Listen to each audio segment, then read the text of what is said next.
உட்காந்துட்டாங்க. இப்போ அங்கே வை கை அப்படின்னு சொல்கிற ஆட்சிக்கு கல்யாணம் இருக்குது. நான் இல்லாமல் எப்படி கல்யாணம் நடந்துச்சு அப்படின்னு கேட்டு சண்டை போட ஆரம்பிக்கிறாரு. வெந்தது வேகாதுன்னு எல்லாத்தையும் சாப்பிட்டுட்டான். இப்போ சண்டையில் கிளியாத சட்டை இல்லை, அதே மாதிரி கலாட்டா இல்லாத கல்யாணம் இல்லை.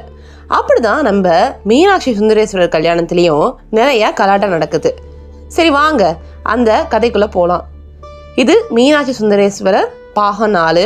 இதுக்கு முன்னாடி இருக்கிற பாகத்தெல்லாம் பார்க்காதவங்க கீழே கமெண்ட்ல லிங்க் இருக்கு பாருங்க. சரி, நம்ம மீனாட்சி சிவனுக்காக காத்துக்கிட்டு இருக்காங்க. அப்ப தூரத்துல வெடி சத்தம் மத்திர சத்தமும் கேட்குது. அந்த சத்தத்துல மதுரையே அதிர்ந்து போகுது. அந்த அளவுக்கு சத்தத்தோட மேல தாளத்தோட யாரு வராங்க அப்படின்னா நம்ம சிவன் தான். நம்ம சிவன் மாப்பிள்ளையாவும் விஷ்ணுவும் பிரம்மாவும் மாப்பிள்ளை தோழங்களாகவும் வராங்க. அப்புறம் நம்ம பூதகணங்கள்லாம் அதுக்கு முன்னாடி நடனம் ஆடிக்கிட்டே வராங்க. இதை பார்த்த நம்ம மீனாட்சிக்கும் அவங்க அம்மாவுக்கு ரொம்ப சந்தோஷம். அவங்க அரண்மனையிலேருந்து வெளியில் போய் அவங்கள வரவேற்கிறாங்க. ஆர்த்தி எடுத்து நம்ம சிவனை உள்ளே கூப்பிட்டுட்டு வராங்க. உள்ளே வந்த சிவன் நம்ம மீனாட்சியுடைய அம்மாவை பார்த்து, நான் உங்கள் பொண்ணை கல்யாணம் பண்ணிக்கிறேன் அப்படின்னு பொண்ணு கேட்குறாரு. அவங்க ரொம்ப சந்தோஷமாக சம்மதம்னு சொல்கிறாங்க. ஆனால் கொஞ்ச நேரத்திலேயே காஞ்சனாமாவோடைய முகம் மாறுது.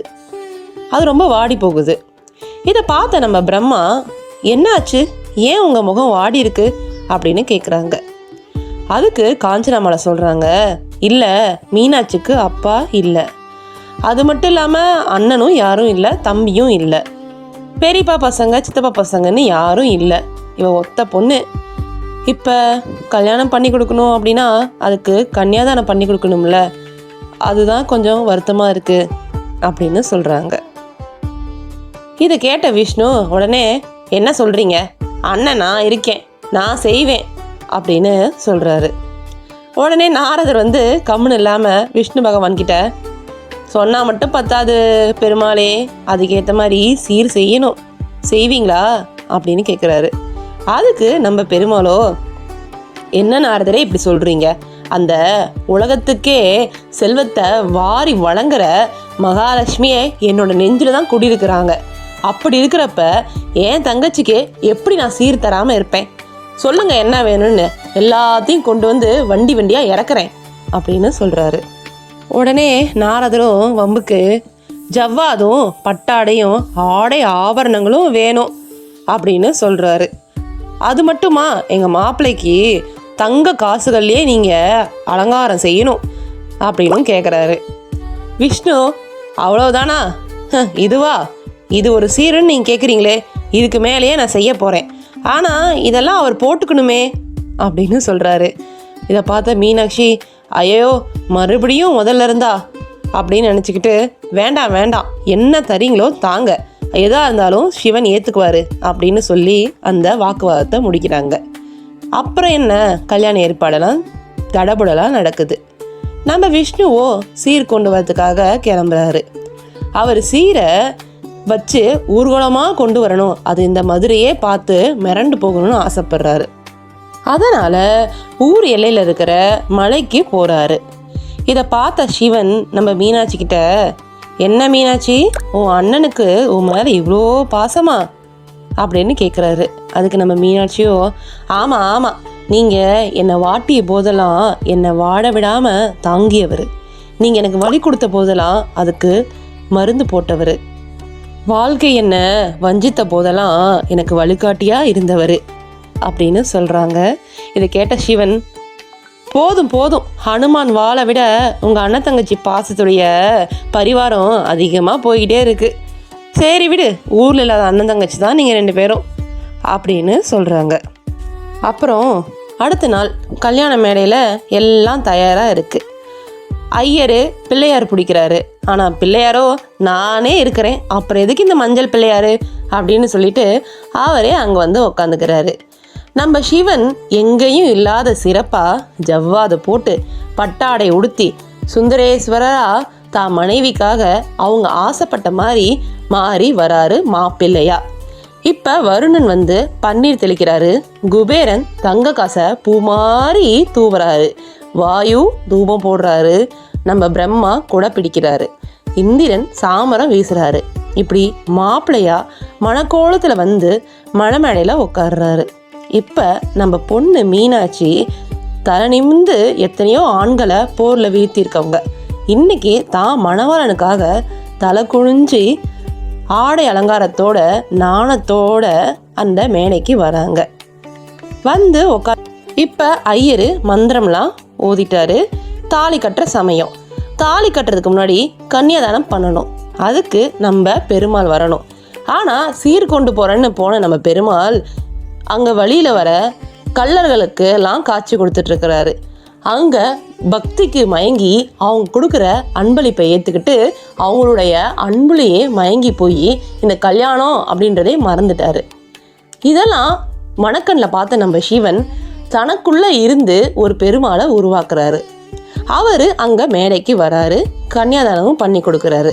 நம்ம மீனாட்சியோட கையை எடுத்து நம்ம சிவனோட கையில் வச்சு கன்னியாதானம் செய்து கொடுக்கிறேன் அப்படின்னு சொல்லிட்டு அவங்க கையில் தண்ணி ஊற்றுறாங்க. கன்னியாதானம் நல்லபடியாக முடிஞ்சிச்சு. அடுத்தது கல்யாணம். நம்ம சிவன் மீனாட்சி கழுத்தில் 3 முடிச்சு போட்டு தாலி கட்டுறாங்க நம்ம சம்பிரதாயம் படி. இப்போ கல்யாணம் முடிஞ்சிருச்சு. அடுத்து என்ன, விருந்து தானே. ஆனால் விருந்துக்கு வராமல் மாப்பிள்ளை வீட்டில் எல்லாரும் அங்கேருந்து கிளம்பிட்டாங்க. இதை பார்த்த மீனாட்சி, என்ன கல்யாணம் முடிஞ்சிருச்சு, விருந்து சாப்பிடாம உங்கள் மாப்பிள்ளை வீட்டில் எல்லாம் போயிட்டாங்களே அப்படின்னு சொல்கிறாங்க. அதுக்கு சிவனோ, பரவாயில்ல மீனாட்சி விடு, அவங்களுக்குலாம் உன்னால் சாப்பாடு போட முடியாது அப்படின்னு சொல்கிறாங்க.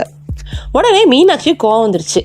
என்ன, நான் அன்னபூரணி, இந்த உலகத்தில் இருக்கிற எல்லாருக்கும் நான் தான் சாப்பாடு போடுறேன், இவங்களுக்கு என்னால் போட முடியாதா, எப்படி நீங்கள் அப்படி சொல்லலாம் அப்படின்னு கேட்குறாங்க. உடனே சிவன், அம்மா வேண்டாம், நாமளே இப்போ தான் சண்டை போட்டு சேர்ந்துருக்கோம், திருப்பி சண்டை வேண்டாம். உனக்கு என்ன ஆசை, அவங்களுக்கு சாப்பாடு போடணும் அவ்வளோதானே. நான் என்னுடைய ஒரே ஒரு பூதகணம் குண்டோதரனை அனுப்புகிறேன், அவனுக்கு வயிறார சாப்பாடு போட்டு அனுப்பு, அதுவே போதும் அப்படின்னு சொல்கிறாங்க. ஒரே ஒரு பூதகணமா, சரி அனுப்புங்க பார்த்துக்கலாம் அப்படின்னு சொல்கிறாங்க. உடனே அவங்க வேலையாட்களை கூப்பிட்டு, இவருக்கு சாப்பாடு போடுங்க, அவர் வயிறார சாப்பிட்டு போதும் போதும்னு சொல்கிற அளவுக்கு நீங்கள் போடணும் அப்படின்னு மீனாட்சி சொல்லி அனுப்புகிறாங்க. இப்போ அந்த குண்டோதரனுக்கு எல்லாமே சாப்பாடு வைக்கிறாங்க. குண்டோதரன் அங்கே சாப்பிட்டுருக்காங்க. இங்கே நம்ம சிவனும் மீனாட்சியும் கொஞ்சம் ஓய்வு எடுத்துட்ருக்காங்க. திடீர்னு பார்த்தா, அம்மா எங்களை காப்பாற்றுங்க, எங்களை காப்பாற்றுங்க, எங்களை காப்பாற்றுங்க அப்படின்னு சொல்லிட்டு ஒரு 4-5 பேர் அந்த வேலையாட்கள் ஓடி வராங்க. நம்ம மீனாட்சி, ஏன் என்னாச்சு என்னாச்சு அப்படின்னு கேட்குறாங்க. அதுக்கு அவங்க சொல்கிறாங்க, ஐயோ அம்மா, அந்த குண்டோதரனுக்கு நாங்கள் இங்கே இருக்கிற எல்லா சாப்பாடும் போட்டுட்டோம், இருந்தாலும் அவனோட பசி அடங்கலை, வெந்தது வேகாதுன்னு எல்லாத்தையும் சாப்பிட்டுட்டான், இப்போ எங்களையும் சாப்பிட ஓடி வரான் அப்படின்னு சொல்கிறாங்க. இதை கேட்ட மீனாட்சிக்கு ஆச்சரியம். நல்லா பார்த்தீங்களா, எல்லா அரிசி மூட்டையும் எடுத்து சாப்பாடு ஆக்கி போடுங்க, அம்மா நாங்கள் எல்லாத்தையும் போட்டுட்டோம், இனிமேல் எங்களை தான் கொடுக்கணும் அப்படின்னு சொல்கிறாங்க. உடனே மீனாட்சிக்கு ஆச்சரியம். அந்த இடத்துக்கு நம்ம மீனாட்சி, சிவன் அப்புறம் இந்த வேலையாட்கள்லாம் போய் பார்க்குறாங்க. பார்த்தா குண்டோதரன் சாப்பாடு சாப்பிட்டு அந்த ஏதோ தொண்டையில் மாட்டிக்கிச்சு போல. உடனே தாகம் தாகம் பசி தாகம் அப்படின்னு கத்துறாங்க. கொஞ்ச நேரத்திலே அந்த பசி கம்மியாகி தாகம் அதிகமாயிருது. உடனே தாகம் தாகம் தண்ணீர் தண்ணீர் அப்படின்னு கத்துறாங்க. எல்லா இடத்துல இருக்கிற எல்லா தண்ணியுமே குடிச்சிட்டாங்க, இன்னமும் அவருடைய தாகம் அடங்கலை. உடனே தாகம் தாகம் தாகம்னு அங்கே இருக்கிற மக்கள், அங்கே இருக்கிற கடை, அங்கே இருக்கிற மாளிகை எல்லாத்தையும் அடிச்சு நொறுக்கிறாரு. இதை பார்த்தோன்னே மீனாட்சி சிவன்கிட்ட போய், நாதனே சற்று அந்த குண்டோதரனை அமைதியாக இருக்க சொல்லுங்கள் அப்படின்னு சொல்கிறாங்க. அதுக்கு நம்ம சிவன் சிரிச்சுக்கிட்டே, ஏன் உலகத்துக்கே சோறு போடுற அன்னபூரணியால் அந்த குண்டோதரனுடைய தாகத்தை தீர்க்க முடியாதா அப்படின்னு கேட்குறாரு. உடனே நம்ம மீனாட்சியும், மன்னிச்சிருங்க தெரியாமல் சொல்லிட்டேன், தயவு செஞ்சு இந்த ஒரு தீர்வை கொடுங்க, எப்படியாவது அவனை சாந்தப்படுத்துங்க, அவன் தாகத்தை தனியுங்க அப்படின்னு கேட்குறாங்க. உடனே நம்ம சிவன் அந்த குண்டோதரனை கூட்டிகிட்டு போகிறாரு. அவர் ஊர் எல்லைக்கு கூட்டிகிட்டு போய் என்ன சொல்கிறாருன்னா, குண்டோதரா நீ அங்கே போ. அவனும் போயிட்டாங்க. உட்காரு. குண்டோதரனும் உட்காந்துட்டாங்க. இப்போது அங்கே வை கை அப்படின்னு சொல்கிறாரு. அந்த குண்டோதரனும் கையை வச்சுட்டாங்க. வச்ச உடனே அந்த இடத்துல ஒரு ஆறு உருவாகுது. அந்த ஆறு பெருக்கெடுத்து ஓடுது. இப்போ அந்த குண்டோதரன் தான் தாகம் தீர்ற அளவுக்கு தண்ணியை குடிக்கிறாரு. தண்ணி குடிச்சிட்டு அவர் தாகத்தை தீர்த்துக்கிறாரு. இதை பார்த்த மீனாட்சி சுந்தரேஸ்வரருக்கு நன்றி சொல்கிறாங்க. சுந்தரேஸ்வரர் மீனாட்சிகிட்ட சொல்கிறாங்க, இது குண்டோதரனுடைய தாகத்தை தீர்க்கறதுக்கு மட்டும் இல்லை, இந்த நாட்டு மக்களுடைய தாகத்தை தீர்க்கறதுக்கும் தான். நீ ஒரு தடவை இந்த நாட்டில் ஒரு நதியே இல்லை அப்படின்னு நினச்சி என்கிட்ட வேண்டியிருந்த, அதுக்காக தான் இந்த நதியை உருவாக்கினேன். இது என்னுடைய திருவிளையாடல் அப்படின்னு சொல்கிறாரு. மீனாட்சிக்கு ரொம்ப சந்தோஷம். இப்போ தான் நம்ம பெருமாள் ஆற்றுக்கு அந்த பக்கம் இருந்து வராரு. வரும்போது என்னடா இது, போகும்போது ஆறு இல்லை, புதுசாக ஒரு ஆறு உருவாயிருக்குதே அப்படின்னு பார்க்குறாரு. அந்த கரையிலேருந்து இறங்கி ஆற்றை கடந்து வராரு. வந்து பார்த்தா நம்ம மீனாட்சிக்கு கல்யாணம் இருக்குது.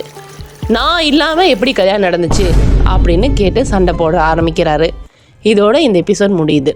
அடுத்த எபிசோடில் நம்ம பெருமாள் எப்படி கோச்சிக்கிட்டு போய் ஆற்றுல இறங்குறாரு, அவருக்கு ஏன் கல் அழகர் அப்படின்ற பேர் வந்துச்சு, எல்லாமே பார்க்கலாம். நன்றி. பிடிச்சிருந்தா லைக் பண்ணுங்கள், ஷேர் பண்ணுங்கள், சப்ஸ்கிரைப் பண்ணுங்கள்.